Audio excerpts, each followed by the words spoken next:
Ito ang pinakamatinding puksaan. Sa linggo na natin malalaman kung sino ang tatanghaling Ultimate Champion sa Singlebrity o sa Singgaling Singlebrity Edition. At makiki-frontline ngayon ang isa sa mga Sing Masters na si Miss Donita Knows. Donita, welcome sa Frontline Pilipinas! Magandang gabi mga kapatid! Ito na, patapos na ang Singgaling. Oo nga, sobra. Kaya talaga kinakabahan kaming lahat. Anong pinaka-memorable for you?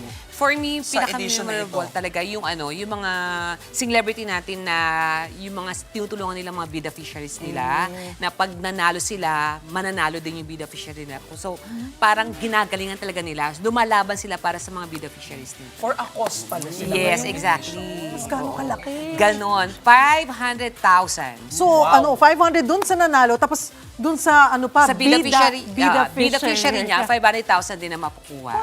Ang galing. At ibang-ibang NGOs yan for sure, no? Kanya-kanya nilang... Kanya-kanya po. Merong personal na tao, meron talagang yung mga parang sa animals, mga ganun. So iba-iba talaga. Ilan ba maglalaban-laban? 6. Wow. Fantastic 6 ang biritan maglalaban-laban. lang. Opo. Kung magkakaroon ka ba ng beneficiary, sinong pipiliin mo? O anong pipiliin mong organization? Siguro para sa akin din, yung mga, yung, tulad nung isa, mga aso, yung mga ganun. Kasi mahilig din ako sa aso. So, for parent yun ka. talaga, So gusto kong parang yung mga asong gala. Marami kasi nangailangan rescue talaga. dogs. Rescue dogs, mga Oo. ganun. So tulungan tayo sa mga pagkain nila, sa mga ganun. So meron doon, isa sa mga celebrity natin, ang merong mga bida fishery na about sa animals.